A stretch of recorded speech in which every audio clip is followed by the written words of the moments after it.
Bismillahirrahmanirrahim. Students, Assalamu alaikum. Today we are going to discuss current through a metallic conductor. बेटा current का मतलब हमने पहले discuss कर चुके हैं कि करंट मींस बहाव होता है, फ्लो होता है. आज हमने डिस्कस करना है करंट थ्रू अ मेटालिक कंडक्टर. आपको पता है मेटल्स में हम क्या कहते हैं जिसमें प्लेंटी ऑफ फ्री इलेक्ट्रॉन्स हों, यानी उसमें चार्ज कैरियर जो है वो फ्री इलेक्ट्रॉन इस्तेमाल होते हैं. चार्ज कैरियर का मतलब क्या बताया हुआ था बेटा? इलेक्ट्रिक करंट में चार्ज पार्टिकल जो मोशन में होते हैं उनको हम चार्ज कैरियर का नाम दे देते हैं. इलेक्ट्रिक करंट में जो चार्ज मोशन में होते हैं उनको हम क्या नाम देते हैं? चार्ज कैरियर का. आज हमने डिस्कस करना है कि कंडक्टर में क्योंकि चार्ज कैरियर इलेक्ट्रॉन है, इसका मतलब चार्ज कैरियर क्योंकि चार्ज पार्टिकल है वो फ्लो करते हैं, तो उनके फ्लो की वजह से जो करंट होना है उसको हमने डिस्कस करना है. उससे पहले हम देखेंगे कि फ्री इलेक्ट्रॉन क्या होते हैं. In a metal valence electrons, valence outermost electrons को वैलेंस इलेक्ट्रॉन कह देते हैं, are not attach to individuals atoms but are free to move about within body. These electrons are known as free electrons. The free electrons are in random motion. कहते हैं किसी भी metal में, metals mean जिसमें plenty of free electrons हों. Free electron से मुराद क्या है? जो फ्रीली मूव करें. आउटर मोस्ट वाले इलेक्ट्रॉन जो होते हैं उनको हम फ्री इलेक्ट्रॉन का नाम दे देते हैं. और वो कहता है उनकी ये खसूसियत है कि वो रैंडमली मूव करते हैं. रैंडम का मतलब बेटा बेतरतीब मूव करते हैं. और उसकी सिमिलरिटी देता है, कहता है बिल्कुल ऐसी जैसे गैस मालिक्यूल्स अगर एक कंटेनर में है, जिस तरह का बिहेवियर गैस मालिक्यूल्स का होता है उसी तरह का बिहेवियर कंडक्टर में चार्ज कैरियर मींस इलेक्ट्रॉन का होता है. Just like molecules of a gas in a container, they act as a charge carrier in metals. The speed of randomly moving electrons depend upon temperature. अब जो charge carrier है, charge carrier यहां पर क्या है? इलेक्ट्रॉन है. इनकी speed जो है वो डिपेंड करती है टेम्परेचर पर. अगर टेम्परेचर ज्यादा होगा तो उनकी स्पीड भी ज्यादा होगी, अगर टेम्परेचर कम होगा तो उनकी स्पीड जो है वो क्या होगी बेटा? कम होगी. एब्सेंस ऑफ फील्ड में जो मोशन है इसको हम कह देते हैं बेटा थर्मल मोशन का नाम देते हैं. इनकी मोशन को हम थर्मल मोशन का नाम देते हैं. Current when no electric field is applied. अब यहां पर इसके नेक्स्ट पार्ट में वो डिस्कस करता है कि अगर आपके पास ये एक कंडक्टर का एक पार्ट्स है बेटा, एक हिस्सा लिया हुआ है, क्योंकि ये कंडक्टर है इसमें प्लेंटी ऑफ फ्री इलेक्ट्रॉन है, फ्री इलेक्ट्रॉन की तादाद बहुत ज्यादा है और वो रैंडमली मूव कर रहे हैं. अगर वो मूव कर रहे हैं तो चार्जेस का फ्लो जो है वो क्या कहलाता है? इलेक्ट्रिक करंट कहलाता है. लेकिन क्या बैटरी के बगैर इसमें करंट होगा? बेटा बैटरी के बगैर इसमें नेट करंट जो है वो नहीं होगा. बैटरी के बगैर नेट करंट कितना होगा? जीरो होगा. याद रखना है current carrying conductor electrically neutral होता है. Current carrying conductor electrically neutral होता है. क्यों न्यूट्रल होता है? उसमें इलेक्ट्रिक करंट भी जीरो होता है बेटा. क्यों? If we consider any section of metallic wire then rate at which free electron passes through it from right to left is same as the rate at which they pass from left to right. बेटा इसमें जितने number of electron कहते हैं right से left की तरफ जा रहे हैं, उतने नंबर ऑफ इलेक्ट्रॉन लेफ्ट से राइट की तरफ मूव कर रहे हैं. तो as a result current through a wire is zero. लेकिन अगर उसी कंडक्टर को आप बैटरी के साथ कनेक्ट कर देते हैं तो उस वक्त तो डेफिनेटली इसमें करंट होगा. वो करंट किस तरह का होगा? कैसे फ्लो करेगा? The current when electric field is applied if the ends of a wire are connected to a battery, then देखिए ना, ये आपके पास कंडक्टर था, इसका एक एंड बैटरी के एक टर्मिनल के साथ कनेक्ट कर दिया, दूसरे एंड को बैटरी के पॉजिटिव टर्मिनल के साथ कनेक्ट कर दिया, तो आपको पता है यहाँ पर इलेक्ट्रिक फील्ड जो है वो सेटअप हो जाएगा. इलेक्ट्रिक फील्ड की डायरेक्शन हमेशा किस तरफ होती है? पॉजिटिव से नेगेटिव की तरफ. लेकिन क्योंकि यहाँ पर चार्ज कैरियर इलेक्ट्रॉन है तो इलेक्ट्रॉन किस डायरेक्शन में मूव करेंगे? पहले तो ये था कि ये चार्ज कैरियर जो है वो कोई एक साइड को जा रहा है, कोई दूसरी साइड को जा रहा है, कोई नीचे को जा रहा है, रहा है, कोई ऊपर को जा रहा है, बेतरतीब मूव कर रहे हैं। लेकिन यहां पर आप ये कह लें कि ये नेगेटिव जो है, ये नेगेटिव इन इलेक्ट्रॉन को क्या करेगा, रिपेल करेगा।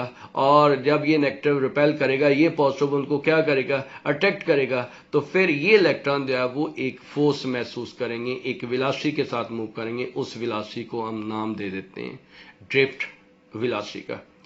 क्या वो वेलोसिटी जो है वो यूनिफॉर्म वेलोसिटी होगी? याद रखना है बेटा, वो वेलोसिटी जो है वो यूनिफॉर्म कह भी सकते हैं और नहीं भी कह सकते हैं। इसका मतलब क्या है, लेते हैं हम उसको यूनिफॉर्म वेलोसिटी है, एवरेज वेलोसिटी भी लेते हैं, यूनिफॉर्म वेलोसिटी भी लेते हैं, और स्मॉल वेलोसिटी भी वो होती है। लेकिन एक्चुअली अगर आप उसको एक एटम से दूसरे एटम तक देखें तो ये यहां से लेकर यहां तक ये जब जाएगा तो ये एक दूसरे के ऊपर क्या करेगा बेटा, फोर्स लगाएगा।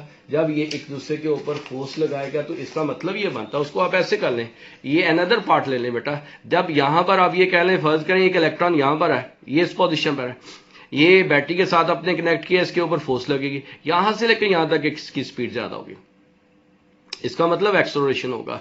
लेकिन स्पीड जो ज्यादा हो रही है, लेकिन जैसे ही यहां से इसके साथ टकराएगा डेक्सलरेट हो जाएगा, रिटार्डेशन आ जाएगी। इसका मतलब ये है कि जितना एक्सेलरेशन ज्यादा हुआ उतना ही कम हो गया, फिर यहां से लेकर यहां तक इसकी स्पीड ज्यादा होगी। इसका मतलब वेलोसिटी ज्यादा होने का मतलब बेटा, वेलोसिटी ज्यादा होने का मतलब इसमें एक्सेलरेशन होगा। ये वेलोसिटी ज्यादा भी हुई है, कम भी हुई है, ज्यादा भी हुई है, कम भी हुई है। तो इसकी हम जो एवरेज वेलोसिटी लेते हैं वो बेटा यूनिफॉर्म का लेते हैं। अगर वेलोसिटी जीरो है तो इसका मतलब इसमें एक्सेलरेशन भी कितना है, तो नेट एक्सेलरेशन जीरो है। एक्सेलरेशन जीरो नहीं है, नेट एक्सेलरेशन जो है वो क्या है, जीरो है। तो इलेक्ट्रॉन जिस वेलोसिटी के साथ मूव करते हैं उस वेलोसिटी को हम नाम दे देते हैं drift velocity in the presence of electric field. E will be set up at every point within a wire. The free electrons will now experience an electric field in a direction to E and hence they follow opposite to E. The free electron जो है वो कहता है, ये क्या करते हैं, ये इलेक्ट्रिक फील्ड को फोर्स को महसूस करते हैं। देखें कैसे, जब आप ये कह रहे हैं कि आप इस पोजीशन पर आपने इसको बैटरी के साथ कनेक्ट किया हुआ है, तो अब ये जो फ्री इलेक्ट्रॉन है इनके ऊपर फोर्स लगेगी। इसका मतलब ये क्या करेंगे, फोर्स को महसूस करेंगे। जब ये यहां से फोर्स को महसूस करेंगे तो क्योंकि नेगेटिव ने नेगेटिव को क्या करना है, रिपेल करना है, पॉजिटिव ने क्या करना है, अट्रैक्ट करना है। और इसलिए आप ये कह लें कि ये इलेक्ट्रिक फील्ड के अगेंस्ट मूव करेंगे और जिस वेलोसिटी के साथ मूव करेंगे उस वेलोसिटी को हम नाम दे देते हैं ड्रिफ्ट वेलोसिटी।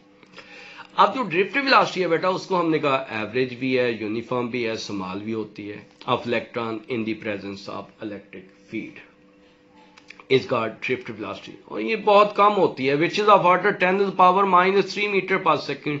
-3 को मिली का नाम भी दे देते हैं, 1 मिली सेकेंड पर सेकेंड। याद रखना है बेटा, अगर आप ये कहते हैं कि आपके पास एवरेज वेलोसिटी, एवरेज स्पीड का और एवरेज वेलोसिटी का कंपैरिजन किया जाए, देखें यहां पर आप नई फिगर बना लेते हैं। फर्ज करें ये एक इलेक्ट्रॉन यहां से स्टार्ट करता है, ये चला जाता है पहले इधर, यहां पर एक एटम के साथ स्ट्राइक करता है और यहां से टकराने के बाद फिर ये चला जाता है इस साइड पर, और फिर यहां से एक एटम के साथ स्ट्राइक करता है, फिर ये चला जाता है इस साइड को, और यहां से स्ट्राइक करने के बाद फिर ये आ गया फाइनल पोजीशन पर ये। अब बेटा देखें, अगर आप स्पीड की बात करते हैं तो स्पीड होती है डिस्टेंस ओवर टाइम।